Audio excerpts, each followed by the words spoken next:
Find the value of x in the equation 2 की power x plus 4 to the power x equal to 20। Solution given equation is 2 की power x plus 4 to the power x equal to 20। 2 की power x 4 को लिख दिया, 2 की power 2 बाहर x लिख लिया, इक्वल टू 20 लिख दिया। अब क्या करेंगे, हम x को अंदर ले आए, इस 2 को बाहर ले गए। हम वी नो दैट फार्मूला होता है कि a की पावर m बराबर अगर बाहर n पावर है तो हम n को अंदर ले आएंगे, m बाहर कर लेंगे, फार्मूला होता है। इससे क्या करा, ये जो 2 था इस 2 को हम बाहर ले गए और जो x चाहिए उसको हम अंदर ले आए। अब क्या करा, माना कि 2 की पावर x बराबर y है, हमने मान लिया कि put 2x equal to y मान लिया। अब ये क्वेश्चन यहाँ पर जो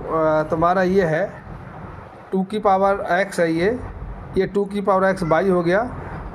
और ये 2 की पावर x की जगह y रख दिया, तो चूँकि स्क्वायर है ये तो स्क्वायर हो गया और बराबर 20 हो गया। मतलब इस वाली इक्वेशन में, इस वाली इक्वेशन हमने 2 की पावर x जगह y रख दिया, यहाँ y रख दिया, तो y plus y square equal to 20 ये इक्वेशन बन गई आपकी ये वाली।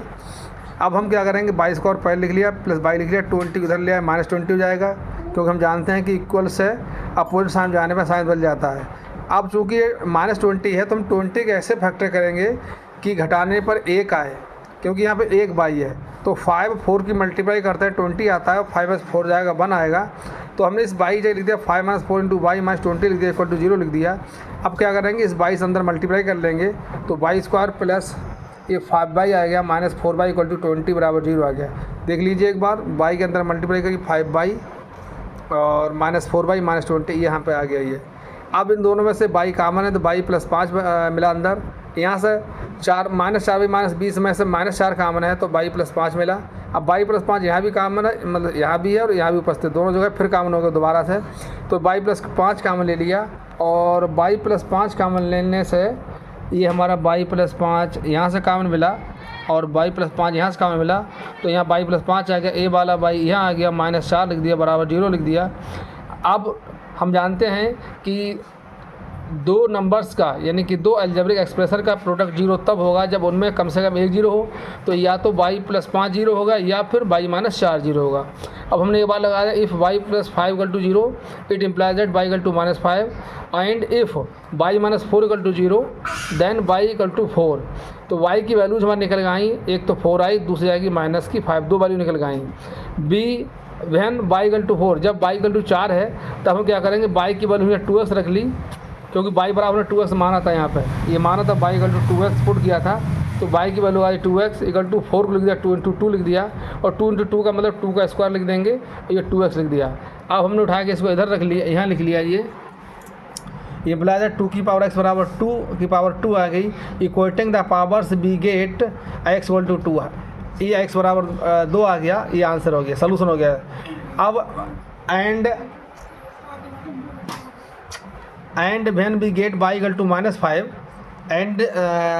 जब हम y इक्वल टू -5 रखेंगे तो y की वैल्यू हमने यहाँ 2x पुट कर दी, तो ये 2 की पावर x इक्वल टू -5 हो जाएगा। अब सिंस ये सिंस लिखा है, सिंस 2 की power x greater than equal to 0, अगर कोई पॉजिटिव नंबर है उसकी पावर कोई एनी रियल नंबर है तो वो हमेशा 0 से बड़ा होता है। इसका मतलब हुआ कि अगर कोई मान लो जैसे 2 है, ये पॉजिटिव है और अगर इसके पावर कोई रियल नंबर होगा, अगर क्योंकि यहाँ x रियल नंबर है, अगर पावर कोई रियल नंबर होगा तो हमेशा 0 से बड़ा होगा। तो जब 2 की पावर x ग्रेटर देन 0 हो गया,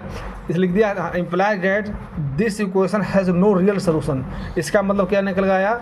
कि जब 2 की पावर x इक्वल टू -5 है तो ये वाली जो इक्वेशन है 2 की power x equal to -5 has no real solution, इसका कोई वास्तविक हल नहीं है। इसका मतलब क्या हुआ, has the solution of the given equation is x equal to 2, ये तुम्हारा आंसर हो जाएगा। तो इस समीकरण का जो हल आया वो आया निकल गया, ये इसे काट दे रहे हैं, x इक्वल टू 2 आया निकल के, x इक्वल टू 2 इस जो गिवन इक्वेशन को सेटिस्फाई भी करेगा। तो हम देखते हैं, ये समीकरण था इम्पॉर्टेंट है, ध्यान समझिए इसे एक बार, और ये एक बार इसका दोबारा से चित्र देख लीजिए एक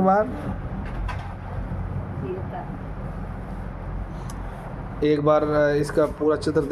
दिखा दे रहे हैं ये, एक बार इसे देख लीजिए, इसे पूरा सलूशन दिया है, ये आ गया। अब एक बार इसका पूरा देख लीजिए, ये आ गया, बचा हुआ जो क्वेश्चन था इधर का रिमेनिंग पार्ट, तो